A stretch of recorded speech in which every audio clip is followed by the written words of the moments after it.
আলোর উৎসব দীপাবলিতে মেতে উঠেছে শিলিগুড়ি। প্রতি বছরের মতো এবারও শহরের কাওয়াখালী ময়দানে বসেছে মূল আতশবাজির বাজার অর্থাৎ বাজি মেলা, যা ইতিমধ্যে জমে উঠেছে। এই মৌসুমী বাজি বাজার গত 15 তারিখ থেকে শুরু হয়েছে এবং আগামী 21 তারিখ পর্যন্ত চলবে। শিলিগুড়ির প্রায় 50টি নামি দামি দোকান স্টল বসিয়েছে এই মেলায়। পরিবেশ দূষণ রোধে এবং সরকারি নিয়ম মেনে বাজারে শব্দবাজি বিক্রি সম্পূর্ণ বন্ধ রাখা হয়েছে। প্রতিটি দোকানে শুধুমাত্র পরিবেশ বান্ধব সবুজ বাজি বিক্রি হচ্ছে। রকমারি আতশবাজির আলোর ঝলকানি দেখতে ক্রেতাদের ভিড় চোখে পড়ার মতো।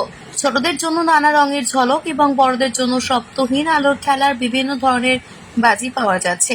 ক্রেতা এবং বিক্রেতাদের নিরাপত্তার বিষয়টি নিশ্চিত করতে প্রশাসনিক কঠোর ব্যবস্থা নিয়েছে। যেকোনো দুর্ঘটনা এড়াতে বাজি বাজারের দমকলের ইঞ্জিন সবসময়ের জন্য মোতায়েন রাখা হয়েছে। আনন্দময় এবং নিরাপদ দীপাবলির প্রস্তুতি নিতে শিলিগুড়িবাসী এখন ভিড় জমিয়েছেন এই বাজারে। মোহন কর্মকারের রিপোর্ট, পাহাড়িয়া টাইমস।